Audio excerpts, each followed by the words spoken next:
اکثر ایسا ہوتا ہے کہ ہم سارا دن مصروف رہتے ہیں لیکن دن کے آخر میں لگتا ہے کہ کچھ خاص حاصل نہیں ہوا۔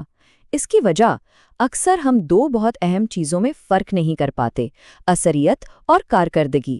یہ صرف کتابی باتیں نہیں ہیں بلکہ کامیابی کے دو بالکل الگ الگ راستے ہیں۔ آج ہم اسی فرق کو سمجھیں گے اور دیکھیں گے کہ یہ ہمارے ہر کام پر کیسے اثر انداز ہوتا ہے۔ تو چلیں اس ساری بحث کا آغاز ایک بہت ہی بنیادی سوال سے کرتے ہیں، ایک ایسا سوال جو اثریت اور کارکردگی کے درمیان کا سارا فرق بالکل واضح کر دے گا۔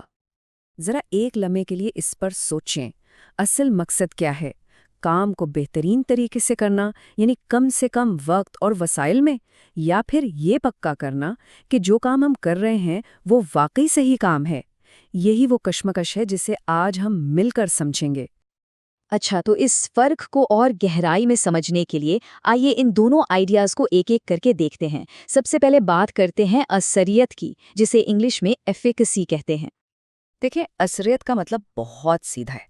اس کا تعلق صرف اور صرف نتیجے سے ہے۔ کیا وہ مقصد پورا ہوا جس کے لیے نکلے تھے؟ ہاں یا نہ، بس بات ختم۔ اسے یاد رکھنے کا ایک آسان طریقہ ہے، ہم کیا حاصل کرنا چاہتے تھے، وہی اثریت ہے۔ اور یہ اتنی ضروری کیوں ہے؟ کیونکہ یہی کامیابی کا اصل پیمانہ ہے۔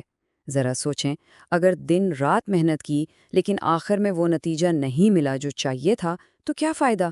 اثریت ہمیں بتاتی ہے کہ ہماری اسٹریٹجی، ہمارا پلان کام کر بھی رہا ہے یا نہیں۔ اب آتے ہیں دوسری چیز پر، کارکردگی یعنی ایفیشنسی۔ یہاں سارا کھیل وسائل کا ہے۔ کیا ہم نے اپنا مقصد کم سے کم وقت، پیسے اور محنت میں حاصل کیا؟ یہ پورے عمل کے بارے میں ہے۔ اسے یاد رکھنے کا آسان طریقہ ہے کیسے، کام کیسے کیا گیا۔ کارکردگی اس لیے بہت اہم ہے کیونکہ یہ فضول خرچی کو روکتی ہے۔ یہ ہمیں سکھاتی ہے کہ معیار پر سمجھوتا کیے بغیر سمارٹ طریقے سے کام کیسے کیا جائے۔ یہ صرف سخت محنت نہیں ہے بلکہ ذہانت سے اپنے وسائل استعمال کر کے پیداواریت کو بڑھانے کا نام ہے۔ تو اب جب کہ ہم دونوں کو الگ الگ سمجھ چکے ہیں، چلیں انہیں آمنے سامنے رکھ کر دیکھتے ہیں۔ ان کے فرق کو سمجھنے کا سب سے بہترین طریقہ ایک سادہ سی مثال ہے: منزل بمقابلہ راستہ۔ یہاں فرق بالکل صاف نظر آ جاتا ہے۔ اثریت کو سمجھیں کہ وہ منزل ہے، سوال یہ ہے کہ کیا ہم صحیح جگہ پہنچے، جبکہ کارکردگی وہ ہے راستہ، یعنی کیا وہاں پہنچنے کے لیے سب سے چھوٹا، سب سے تیز راستہ لیا گیا۔ اور یہی تو اصل بات ہے۔ یہ کوئی مقابلہ نہیں ہے بلکہ ایک توازن کا کھیل ہے۔ اگر کوئی بہت زیادہ کارآمد ہے لیکن غلط کام کر رہا ہے تو وہ بہت تیزی سے غلط سمت میں جائے گا، اور اگر کوئی صحیح کام تو کر رہا ہے لیکن بہت ہی سست رفتاری سے، تو شاید منزل پر پہنچنے سے پہلے ہی سارے وسائل ختم ہو جائیں۔ چلیں اب ان کتابی باتوں سے آگے بڑھ کر دیکھتے ہیں کہ ہماری حقیقی دنیا میں اس کا کیا مطلب ہے، کیونکہ یہ صرف نظریات نہیں ہیں، ان کا ہمارے روزمرہ کے فیصلوں پر بہت گہرا اثر ہوتا ہے۔ آئیے سب سے پہلے کاروبار کی دنیا سے ایک مثال لیتے ہیں جہاں یہ توازن کامیابی اور ناکامی کے بیچ کی لکیر ثابت ہو سکتا ہے۔ تو بزنس میں اثریت کا مطلب ہے ایک ایسی پروڈکٹ بنانا جسے لوگ واقعی چاہتے ہوں، جو ان کا کوئی مسئلہ حل کرے، اور کارکردگی کا مطلب ہے اسی پروڈکٹ کو کم سے کم لاگت اور بہترین معیار کے ساتھ بنانا۔ کوئی دنیا کی سب سے بہترین فیکٹری بنا سکتا ہے، لیکن اگر وہ ایسی چیز بنا رہی ہے جسے کوئی خریدنا ہی نہیں چاہتا تو سب بیکار ہے۔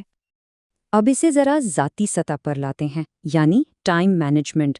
یہ ایک ایسی جگہ ہے جہاں ہم سب روزانہ ان دونوں چیزوں سے لڑ رہے ہوتے ہیں۔ یہاں اثریت کا مطلب ہے اپنے سب سے ضروری کاموں کو چننا اور انہیں مکمل کرنا، اور کارکردگی کا مطلب ہے ان کاموں کو بغیر دھیان بھٹکائے کم سے کم وقت میں کرنا۔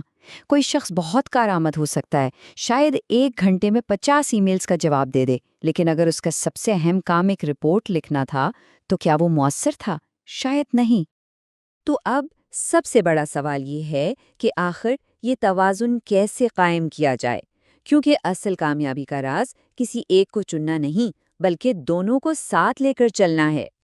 یہ بات یاد رکھنے کی ہے کہ لمبے عرصے کی کامیابی تبھی ملتی ہے جب صحیح کام یعنی اثریت صحیح طریقے یعنی کارکردگی سے کیا جائے۔ یہ دونوں ایک پل کے 2 ستونوں کی طرح ہیں، ایک کے بغیر دوسرا کھڑا نہیں رہ سکتا۔